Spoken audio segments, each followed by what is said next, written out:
Good morning. Ngasi card message ngasi Rashi gi matung ina ko ka trying to katang thu chage trying to sidagi shaisha gi Rashi ma pado khala khala ka dumai taro ga yengase ko ado khoi ahan ba ko khoi ahan ba haragati keno ko mesh Rashi ko khoi ahan ba seler ko mesh lai re brush lai re ko dum ani thola pasit bok thoge dum brush ko next ki dana khoi gi mithun lai re karkat lai re shinga lai re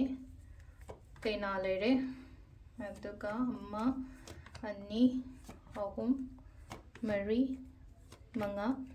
taru khwai han ba ko mesh rashi gani yengase mesh rashi gana first card ta lai se karino hade mesh rashi gana se lai se wakhan nuai na le ko mo kena phagani ko number 2 brish rashi gana khana ba chaina ba khot pa yaring avoid ignore guma tawba mithun ko mithun mi khatang pun ba khot pa phai ko ngasi se hadi mi pun ba khot pa no me chu oina oiri ko wakhan nuai ta ba khot ba adum ba mayam du loin thadu okar rashi gana se lai se ko singa gana hadi pukning changna taw mina hai ba khot pa kem ta ta gono ko ke no thaba no bo ho bu yai ko gaina gena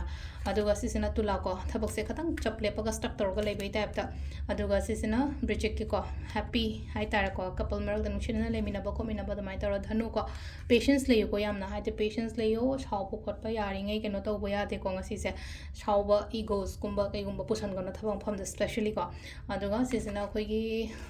kaino le ko धनु लेरे next से मकर की दना खुदों चाबगुम कईगुम खरा लाप ओइको next